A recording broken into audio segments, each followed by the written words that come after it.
স্বাভাবিক খেলা হবে। এখন পর্যন্ত ওয়েদার আপডেট খুবই পরিষ্কার, একদম নীল আকাশ যদি আমরা বলি সেটা। এখানকার সময় সকাল 10টার দিকে হালকা বৃষ্টির একটা সম্ভাবনা আছে, আর দুপুর 12টায়, অর্থাৎ এখানকার সময় দুপুর 12টা, বাংলাদেশ সময় রাত 10টায় একটা বড় ধরনের বৃষ্টির সম্ভাবনা আছে 80% পর্যন্ত।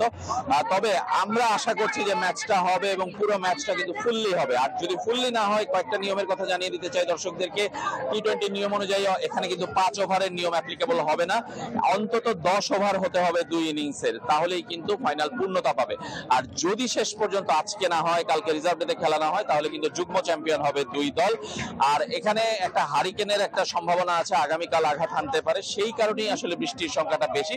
কিন্তু এখন পর্যন্ত যে আবহাওয়া, সেটা কিন্তু একদমই পারফেক্ট ফাইনালের জন্য, একটা ক্রিকেট ম্যাচের জন্য। এবং আমার চারপাশের পরিবেশ তো আপনি বলছিলেনই, খুবই মানে ক্রিকেট উপযোগী, এবং একটা ফাইনালের যে ধরনের জাঁকজমক থাকা দরকার সেরকমটাই কিন্তু আমরা দেখতে পাচ্ছি। ফারাবি